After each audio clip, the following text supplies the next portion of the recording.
എല്ലാവർക്കും മൈൻഡ് എൻചാൻറ്റിങ്ങിലേക്ക് സ്വാഗതം. അപ്പോൾ ഇന്ന് യൂണിവേഴ്സ് എന്ത് മെസ്സേജസ് ആണ് ഇവിടെ തരുന്നതെന്ന് നോക്കാം. നെഗറ്റീവും പോസിറ്റീവ്സും വരാം. നിങ്ങൾ പോസിറ്റീവ്സ് മാത്രം എടുക്കുക കേട്ടോ. അതുപോലെ തന്നെ ഇതൊരു ജനറൽ റീഡിംഗ് ആണ്, എല്ലാവർക്കും റെസനേറ്റ് ആവണമെന്നില്ല. അപ്പോൾ ആരെങ്കിലും റെസനേറ്റ് ആവുന്നില്ലെങ്കിൽ അവർ സ്കിപ്പ് ചെയ്ത് പോകാം. അതുപോലെ റീഡിങ്ങിന് മെസ്സേജസൊക്കെ കുറച്ചുകൂടി അക്യുറേറ്റ് ആകാൻ വേണ്ടി ഒരു എനർജി എക്സ്ചേഞ്ചിൻ്റെ ആവശ്യമുണ്ട്. അതിനാൽ നിങ്ങളെല്ലാവരും ലൈക്ക് ചെയ്യാനും സബ്സ്ക്രൈബ് ചെയ്യാനും കമൻറ്റ് ചെയ്യാനും മറക്കരുത്. അപ്പോൾ നമുക്ക് നോക്കാം കേട്ടോ. ഇന്ന് യൂണിവേഴ്സ് നമുക്ക് ചില കാര്യങ്ങളിൽ എന്ത് മെസ്സേജസാണ് തരാൻ പോകുന്നതെന്ന്. അപ്പോൾ നമ്മൾ നോക്കാൻ പോകുന്നത്, നിങ്ങളെല്ലാവരും തബ്നയിൽ കണ്ടിട്ടുണ്ടാവുമല്ലോ, ആ ഒരു വ്യക്തി ഇപ്പോൾ ചിലപ്പോൾ നിങ്ങളായിട്ട് കുറച്ച് വിട്ട് നിൽക്കുകയായിരിക്കാം, നോ കോണ്ടാക്റ്റിലായിരിക്കാം, ചിലപ്പോൾ കുറച്ച് ദിവസങ്ങളോ മാസങ്ങളോ ആയിട്ട് ഡിസ്റ്റൻസിലും ആയിരിക്കാം. എന്തായാലും ആ വ്യക്തി നിങ്ങളെക്കുറിച്ച് ഇപ്പോൾ എന്താണ് ചിന്തിക്കുന്നത്, അവർ നിങ്ങളെ ഓർക്കുന്നുണ്ടോ, അവരുടെ മനസ്സിൽ എന്താണ്, അവർക്ക് നിങ്ങളെ ആവശ്യമുണ്ടോ എന്ന് നമുക്ക് നോക്കാം.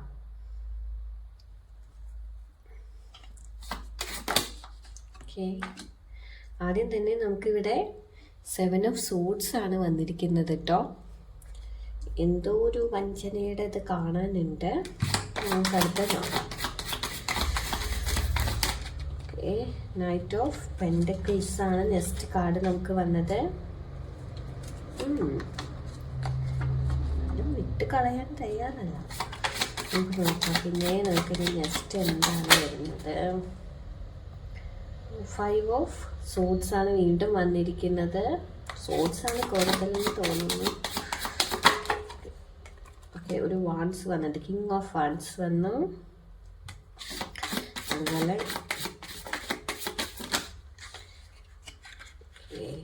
വീണ്ടും വാൺസാണ് വന്നിരിക്കുന്നത്. 10 ഓഫ് വാൺസ് ആണ് വന്നത്.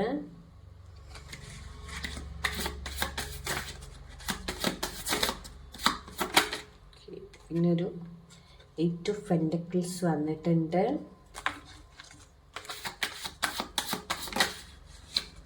ഓക്കെ, പിന്നൊരു ഹൈ പ്രീസ്റ്റസ് എന്ന കാർഡും വന്നിട്ടുണ്ട് കേട്ടോ. കാണാനുണ്ടല്ലോ അല്ലേ കാർഡ്. പിന്നൊരു ജഡ്ജ്മെൻറ്റ്. ഓക്കെ, നമുക്ക് നോക്കാം കേട്ടോ. നിങ്ങൾക്ക് കാർഡുകളൊക്കെ കാണാനുണ്ടെന്നാണ് ഞാൻ വിചാരിക്കുന്നത്.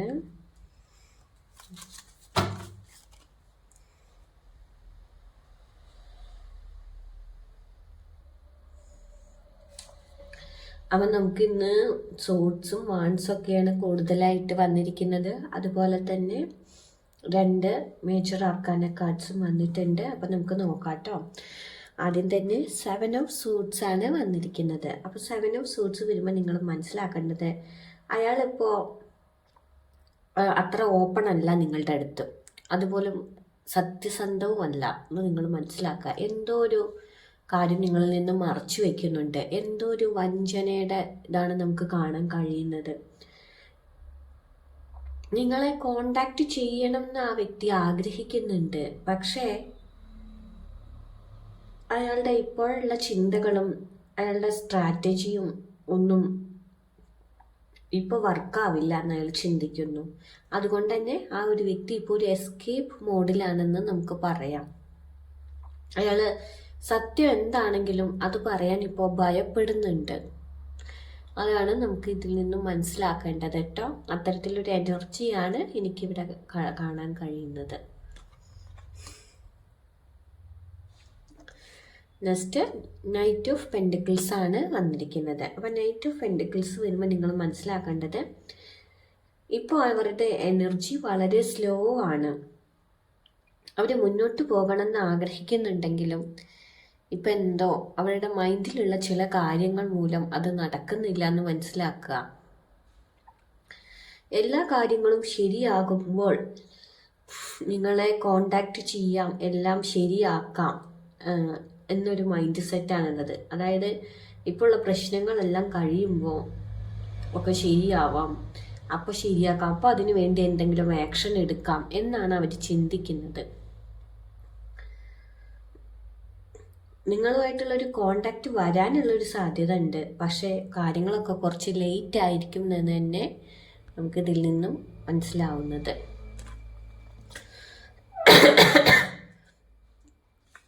സോറി കേട്ടോ. നെക്സ്റ്റ് 5 ഓഫ് സൂട്ട്സ് ആണ് നമുക്ക് വീണ്ടും വന്നിരിക്കുന്നത്. അപ്പോൾ ഇവിടെ ഒരു ഈഗോ ഉള്ള മാതിരിയാണ് നമുക്ക് മനസ്സിലാവുന്നത്. നിങ്ങൾക്കിടയിൽ ഒരു ഈഗോ കോൺഫ്ലിക്റ്റ് നടന്നതായിട്ടാണ് കാണുന്നത്. ആര് ജയിക്കും, എൻ്റെ ഭാഗമാണ് ശരി നിങ്ങൾക്കിടയിൽ മനസ്സിലുണ്ട്. അതിനുവേണ്ടി നിങ്ങൾ ചിലപ്പോൾ ഒരു വാഗ്വാദമോ ഒരു സംഘർഷമോ നിങ്ങൾക്കിടയിൽ ഉണ്ടായിട്ടുണ്ടായിരിക്കാം. അതായത് ഇനിയും നിങ്ങൾ സംസാരിക്കാൻ തുടങ്ങിയാൽ, ഇനിയും ഒരു കോണ്ടാക്റ്റ് വന്നാൽ നിങ്ങൾക്കിടയിൽ വീണ്ടും ഒരു മത്സരം അല്ലെങ്കിൽ ഒരു സംഘർഷം ഉണ്ടാകുമോ എന്ന പേടിയും ഇവിടെ നമുക്ക് കാണാൻ കഴിയുന്നുണ്ട്. അതായത് രണ്ടുപേരും വിചാരിക്കുന്നത് ആര് വിൻ ചെയ്യും, അതോ ഞാൻ വിൻ ചെയ്യുമോ, അവർ തോൽക്കുമോ, എൻ്റെ കാര്യങ്ങൾ മനസ്സിലാക്കുമോ, ഞാൻ പറയുന്നതല്ലേ ശരി, അത്തരത്തിലൊരു ചിന്ത രണ്ടുപേരുടെ ഭാഗത്ത് നിന്നുമുണ്ട് എന്നാണ് എനിക്കിവിടെ മനസ്സിലാവുന്നത് കേട്ടോ. പിന്നീട് കിങ് ഓഫ് ഫണ്ട്സ് ആണ് നമുക്ക് വന്നത്. അപ്പോൾ കിങ് ഓഫ് ഫണ്ട്സ് വരുമ്പോൾ നിങ്ങൾ മനസ്സിലാക്കേണ്ടത്, പക്ഷെ ഇപ്പോഴും നിങ്ങൾക്കിടയിൽ പ്രത്യേകിച്ച് ആ വ്യക്തിക്ക് നിങ്ങളോട് അട്രാക്ഷൻ ഉണ്ട്, ഡിസയർ ഉണ്ട്. അതുപോലെ തന്നെ അവരാണ് മുകളിൽ, അവർ നിങ്ങൾക്ക് അത്യാവശ്യമാണ്. അങ്ങനെ ഒരു പവർ അവരുടെ ഉള്ളിലുണ്ട്. അവരാണ് സ്ട്രോങ് ആയിട്ടുള്ള ഒരാൾ. നിങ്ങൾ രണ്ടുപേരെയും വെച്ച് നോക്കുമ്പോൾ അവരുണ്ടെങ്കിലേ കാര്യങ്ങളൊക്കെ ശരിയായി നടക്കുള്ളൂ. അങ്ങനെ ഒരു ചിന്തയും ആ വ്യക്തിയുടെ ഉള്ളിലുണ്ട്. അതുകൊണ്ട് നിങ്ങൾക്കും അവരെ ആവശ്യമുണ്ട് എന്ന് തന്നെ അവർ വിചാരിക്കുകയാണ്. ഇപ്പോൾ നിങ്ങളേനും അവർ ഒരു പവർഫുള്ളായിട്ടും കോൺഫിഡൻ്റ് ആയിട്ടുള്ള ഒരാളായിട്ടാണ് ഇവിടെ കാണുന്നതും. കൺട്രോൾ ആ വ്യക്തിയുടെ കയ്യിൽ തന്നെ വേണം എന്നൊരു ഈഗോ കൂടി ആ വ്യക്തിക്കുള്ളതായിട്ട് നമുക്കിവിടെ മനസ്സിലാക്കാം.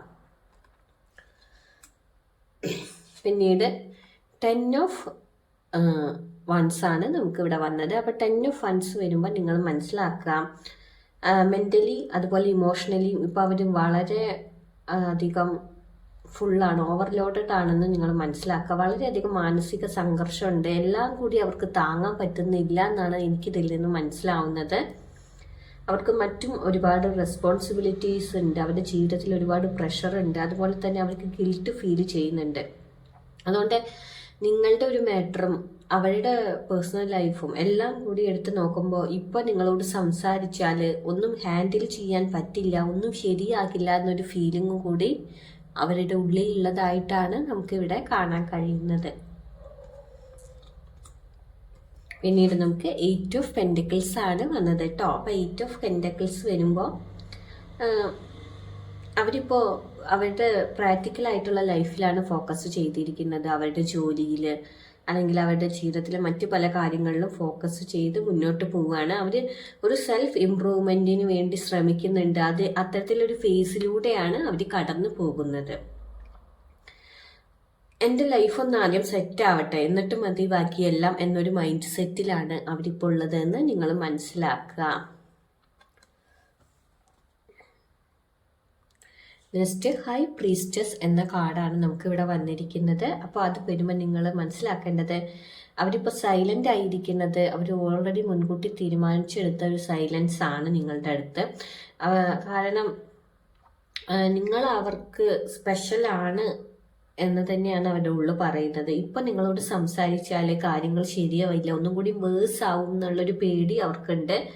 അതുപോലെ തന്നെ അവർ സീക്രട്ടിലി നിങ്ങളെ വാച്ച് ചെയ്യുന്നതായിട്ടാണ് എനിക്കിവിടെ കാണുന്നത്.